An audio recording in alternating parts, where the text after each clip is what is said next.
First of all, let me thank to all who organized this event. And I am Marina Ostrianska, a PhD student at International Bucks University, Georgia. And today I'd like to present you my research on navigating intercultural English as a foreign language learning. I'd like to share with you the insights of Georgian students. Today, I'd like briefly to speak about the several key issues related to multiculturalism, such as culture, multiculturalism. I'd like to briefly outline the definition of multicultural education and, of course, its effect on EFL learning experience. I'd like to introduce my methodology to share with you the results and conclude the current research as well. Just a minute, I have some. Okay. Okay. So to start with, I'd like to underline that I'd like to start with the introducing of the concepts of culture and the concept and multiculturalism as the concept of culture was firstly defined by Taylor in 1871, and the Taylor was the first to define the meaning of culture, and he defined it as a complex whole which includes knowledge, beliefs, arts, morals, law, customs, and any other capabilities and habits acquired by a man as a member of society. The White in 1959 defines it as something like serves as a principal idea for all anthropological empirical knowledge as well. And exploring the concept of culture within multiculturalism is crucial for understanding how culture is understood and negotiated in diverse and pluralistic societies as well. The concept of multiculturalism permeates various disciplines, for instance, including sociology, anthropology, psychology, education, and cultural studies as well. By reflecting the complexities of diversity, of identity, and social dynamics. And from the educational perspective, the case we are focused on, multiculturalism promotes cultural awareness, it reduces prejudice, and fosters academic success among students from diverse cultural backgrounds. And I'd like to underline that James Banks, who was one of the most famous person related to multiculturalism and multicultural education, he states that the transformation of cultural perspectives into educational practices results in an engaging and enjoyable experience for all students, extending beyond helping them to comprehend and value social justice, equality, and diverse cultures as well. It was in the case with the concepts of culture and multiculturalism.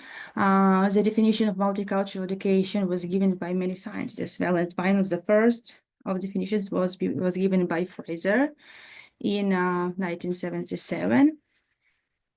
Over the past several decades, the concept of multicultural education, as I underlined, was given by various definitions, and in this period of time, in the 1918s and 1990s, the definition of multicultural education expanded to encompass concern of many additional groups, including women, individuals with special educational needs, and people from various age groups, such as the very young and the elderly. But some authors have limited the definition to specific population, such as ethnic groups. For instance, one of the definitions was given by Bell in 1994. So Fraser, as I was mentioned, was one of the first who defined it, and he states that multicultural education is the policies and practices that show respect for cultural diversity through educational philosophy, static compositions and hierarchy, instructional materials, curricula, and evaluation procedures as well.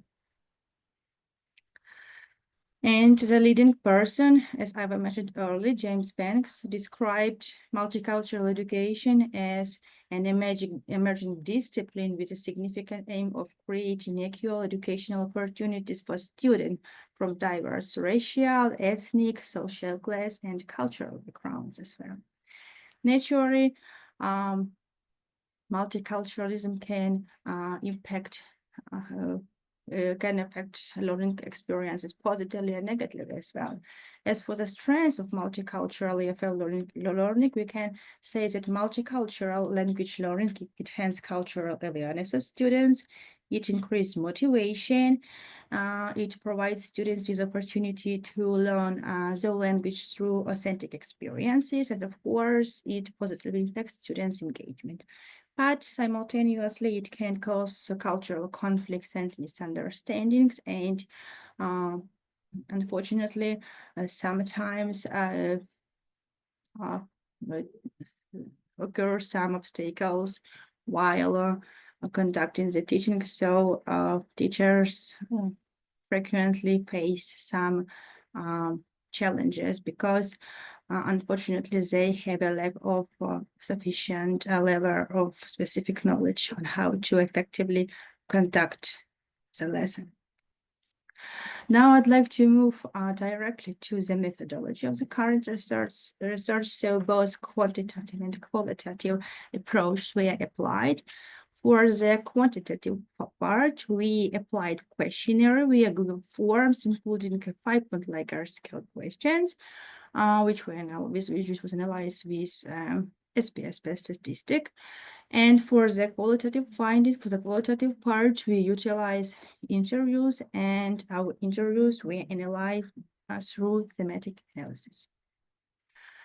I'd like to present the research students' demographic data. So I'd like to move on this one. So in our research, we included 60 respondents, from whom 30 were teachers, were university, were teachers, and 30 were students. From these 30 students, 22 students were the representatives of cultural dominant, 3 of them were ethnic minorities, and 5 of them were international students. The total number of university was 2. From the student university, was 1 was public and 1 private. And naturally, as any research, our research has limitation, which deals with the sample size and geographical issue, as the study was conducted just in one of the region of Georgia, in the emanate region of Georgia. I'd like to share with you with a sample for the thematic analysis, which was applied for the qualitative parts of the current research.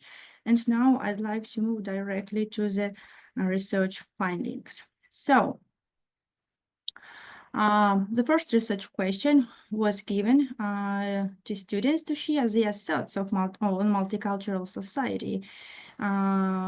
Is it acceptable for students to coexist with diverse groups of people and gain experience from them? And I'd like to underline that absolutely for everyone, intercultural society is acceptable. And the students underline the benefits and the significance of being involved in this type of environment. Based on the analysis, we can conclude this question as the next. Students underline that multicultural learning habits contribute to personal development, enabling individuals to become fully-fledged members of society, and culturally enriching and promoting innovation and creativity as well.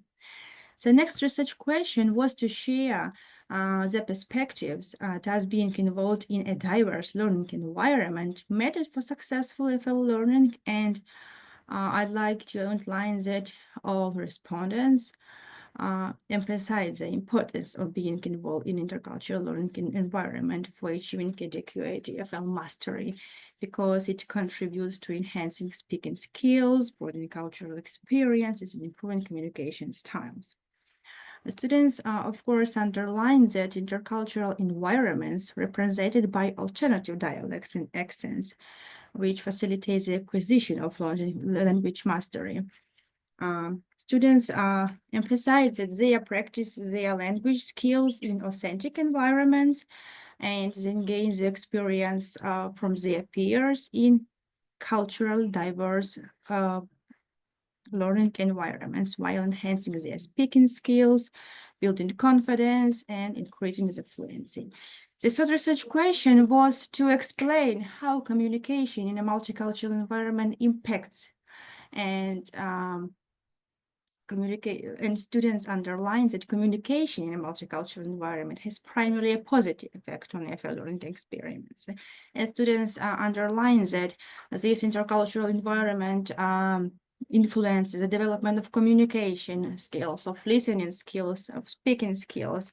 It increases motivation, helps to overcome self-consciousness, enhances fluency and confidence in English, impacts students' relationship, and facilitates the adaptation to diverse communication styles. But simultaneously, students underline that sometimes multicultural EFL learning has negative influence, particularly when students communicate with non-native English speakers and encountering various accents and dialects. The first research question was to describe the most recent experience of the students, which they had in a multicultural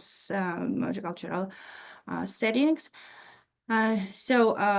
Students underline that the experience impacts the outcome positively and contributorily, and that outlines that their learning outcomes was achieved through direct communication in English, through adapting to various communication style and accents, and gaining experience from the authentic interactions as well. And the fifth question from the quoted part of our research was to tell about the experience, but it was to outline how the students did reach the results. And students underlined some additional tools, how they reached learning outcomes. They outlined that they applied books, articles, journals, video and audio materials, learning apps. They also underlined that they utilized learning by heart, practicing speaking in front of a mirror, and being familiar with the materials in original English. And the component that united all the responses was the experience of living in a multicultural society, outlining its beneficial effects on EFL learning experiences. And as for the quantitative findings of our research, the first question asked participants to rate how communication with English native speakers affects EFL learning by using a 5-point Likert scale from 1, which was the lowest, and to 5, the highest points. For 3.3% of the respondents, communication with English native speakers did not affect English language acquisition in any way. 3.3% view it as a medium level. 30% mentioned quite a strong influence of communication with English native speakers on EFL learning, and 63.3% stated the direct influence of communication with English native speakers on EFL learning. And based on the statistical results, we can state that we deal with a normal distribution and our results are reliable. The second question aimed to measure agreement with a statement that gaining experience from peers during intercultural EFL learning is an excellent idea. And according to the results, 3.3% of respondents rate the statement naturally. Afterwards, 26.7% agreed and 70% strongly agreed, indicating that, in summary, 96.7% of respondents agree or strongly agree with the allegation, which suggests a high consensus that learning from peers in intercultural EFL context is beneficial. The third question was posed to respondents to gauge the agreement with the statement that being immersed in a multicultural environment is essential for successful EFL learning. And consequently, I'm sorry, this first one, the third one, this one, yeah. And consequently, 13.3% of the respondents strongly disagree with the statement, 26.7% disagreed, indicating that being involved in a diverse environment around English as a foreign language is not considered important. 17.3% maintained a neutral position, 33.3% agreed, and 13.3% strongly agreed with the mentioned statement. Correspondingly, based on the responses we received, we can state that being immersed in an intercultural environment is crucial for learning English as a foreign language learning, and the results mirror heterogeneous perspectives with no overwhelming consensus. Some EFL learners value multicultural environment in immersion, while others do not consider it essential to EFL success. The first question was given to respondents to confirm or reject the statement that independent learning is an excellent way to attach EFL learning results. And as you can see on the slide, 10% of respondents strongly disagreed, meaning that they preferred supported or guided learning. 40% disagreed with autonomy-only learning. 33.3% states a neutral position, meaning that they appreciate both independent learning and supported learning as well. 10% agreed, indicating that they advocate for independent learning, and 6.7% strongly agreed, signifying strong support and acceptance of self-learning. And based on the current responses, a sufficient number of respondents disagree with the statement that autonomy learning is the best approach to learning language.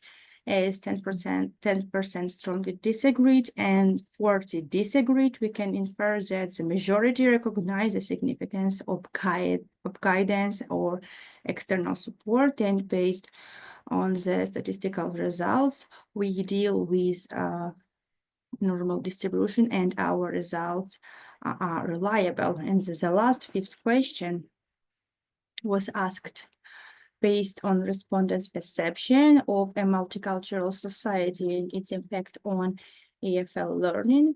The statement was that living in a multicultural setting does not influence language acquisition. 30.3% strongly disagreed or rejected the statement. 33.3% disagreed, viewing its influential, and 23.3% expressed a neutral position, while 20% agreed and 10% strongly believed that there is no influence. The results indicate that many responses believe that intercultural setting do play a role in EFL learning. So based on the statistical results, we have a normal Q with reliable mean results. So now I'd like to conclude the current study. I'd like to do it, so it's briefly. We can, based on the our results, we can say that intercultural language learning impact English as a foreign language acquisition. Numerous Georgian students share this perspective, and the findings of the current study corroborate that immersion in cultural diverse environments and communication with English native speakers has a positive influence on language education. So the research is based on the view that peer communication in multicultural atmosphere predominantly fosters the acquisition of experience and knowledge. Importantly, the results of the current study provide us with the evidence to support the assertion that being immersed in a culturally diverse environment is extremely important for successful English as a foreign language acquisition. Many thanks for all who were present today. I am welcome to ask any of your questions.